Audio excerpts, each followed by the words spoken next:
here. Going back to when the Road Warriors come to WWF at the time, what made you decide to come when you did, as opposed to, kind of declining the first time? Well, like Bill said, we were busy in Japan, and we wanted the freedom to go back and forth. So one thing we tried to do, and it was Paul, we had a plan. We did not want to get burnt out in any one area. So when we would go to the end of, we were Georgia Championship, we left, we went to Japan for a while, came back, then went to AWA for a while, left for a couple of years, would do AWA and go to, AWA had a thing like in Toronto and Montreal, you work there all summer and never have to work anywhere else. Then come back, go to Japan again, and then we decided to go to the WWF. Was there any specific feuds or programs that were mentioned that seemed appealing to you, around the time you signed, or was it just... No, I mean, there were so many guys up there at the time between the Hart Foundation and Demolition.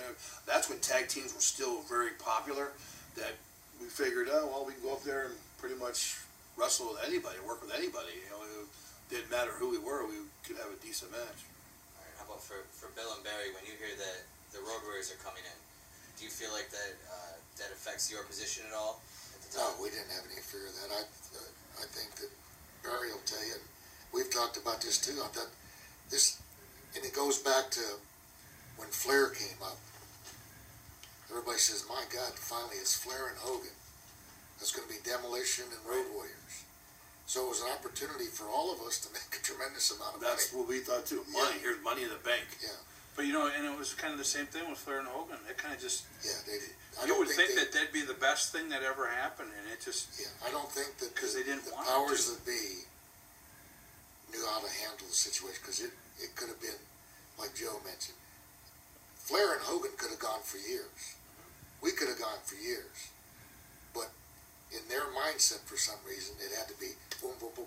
Look how many guys that office went through. They had Savage, they had Warrior, they had Hogan, and they weren't satisfied when they had either one. They were always trying to replace somebody.